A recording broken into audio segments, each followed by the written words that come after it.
You are listening to Season 2 of The Diary of a Wannabe Writer, the short and often daily podcast in which I chronicle my life and attempt to be a writer by writing daily. Sometimes.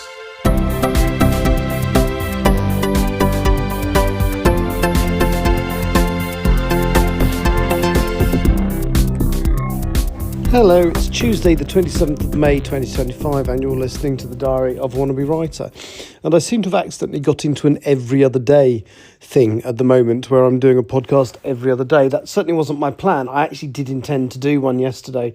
But when we got to Venice, and when I say Venice, it was Venice airport we flew into, but we don't actually stay on is island the right word for Venice? Anyway, we don't actually stay on Venice. It's actually a mile or two away on the mainland, but that's fine.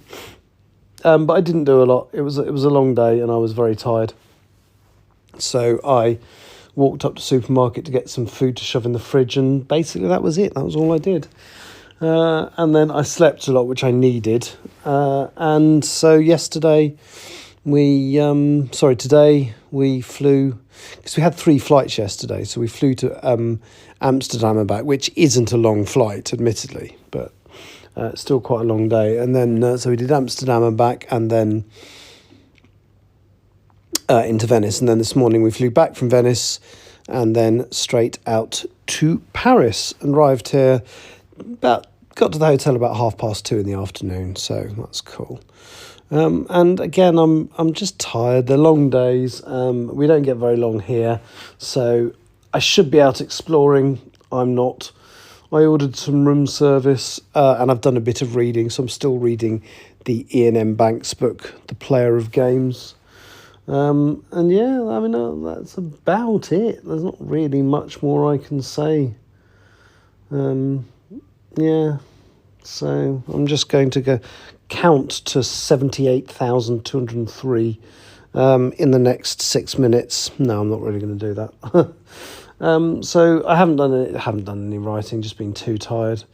I have been doing quite a lot of thinking. I think I probably said this 2 days ago, so I won't waffle on it about it a bit more. But I have got several ideas of what I want to do with the Still Life sequel. And they keep popping into my head, so I keep noting them down. So there's a good chance I will get onto that, hopefully at some point in July. I'm going to probably miss my target I set myself for this month of getting to the end of chapter 20. But that's fine, because I've got all of next month and a month after, and I'm not working in July at all. Well, there we go. So, can't think of much else to say, so I'm going to talk a little bit about Doctor Who, but in a non-spoilery kind of way. So, obviously, as I talk to you, all but one episode has been transmitted of this new series. Once again, I do feel the series is just far too short. 8 episodes is not enough. I was quite irritated when it went down to 10 a season for the Jodie Whittaker era, but I'd love 10 now. 10 would be great.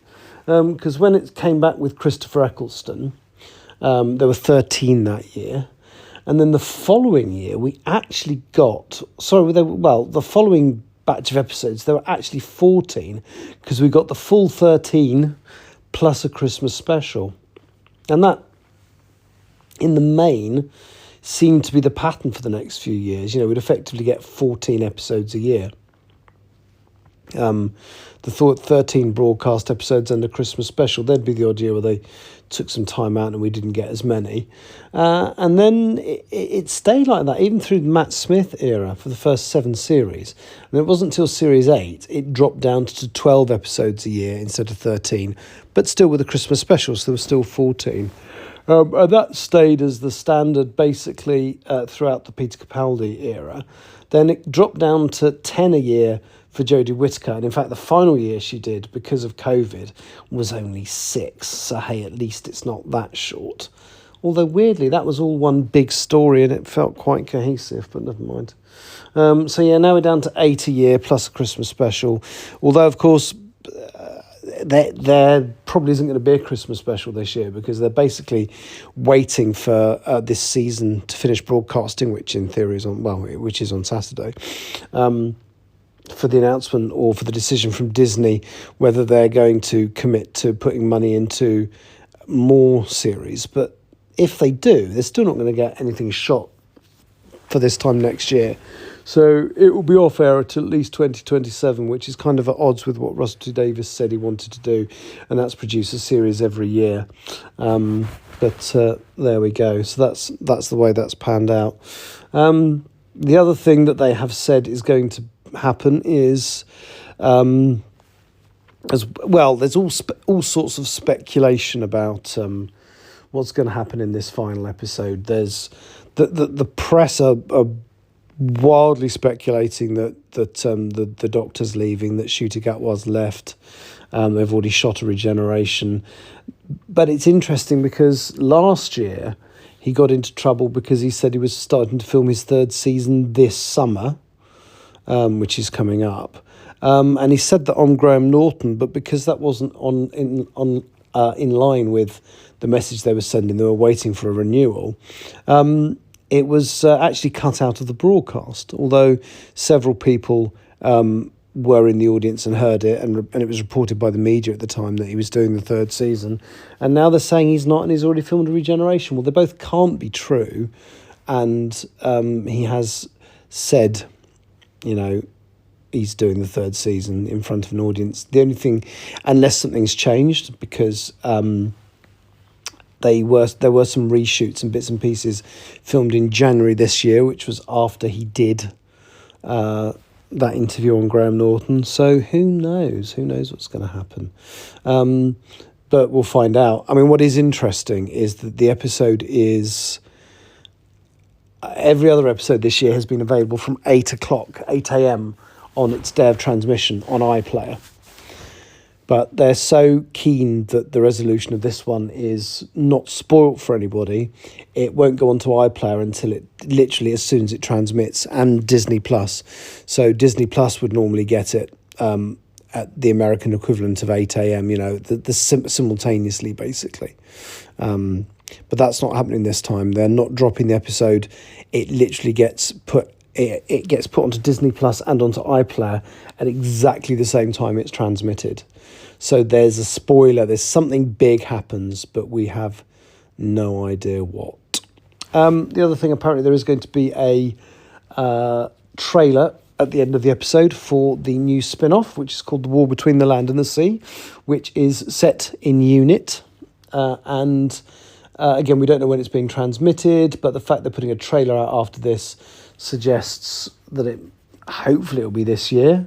And it's a 5-part series. Now, I don't mind, it's like event television. So it's got a lot of the UNIT characters that you see in Doctor Who. So it's got Shirley Ann Bingham, which is the scientist in the wheelchair.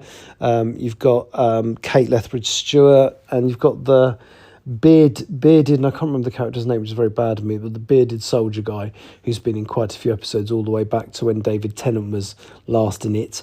So those three are definitely in the new series. Anyway, I thought I was running out of things to say, and suddenly it's 8 minutes. I'll shut up. I'll try and do one tomorrow. I'm back home tomorrow evening, so as long as I'm not too tired, I will try and get back into the habit of doing this daily, because otherwise I'm gonna struggle to do me 300 I want to do this year. I effectively need to do 25 every month. So as long as I hit 125 by the end of May, which I can do if I do one every day now. The problem will be I like to stop a couple of weeks out from the end of the year, which means I need to make up a few. I was well ahead and now I'm a bit behind. But never mind, I'll shut up. Nearly 9 minutes. Apologies. Take care. I'll talk to you soon. Bye-bye. You have been listening to the Diary of a Wannabe Writer. For more information about what I'm writing, go to linktr.ee/Richard Writes, capital R, capital W, where you can find details of my website and social media. I may see you there.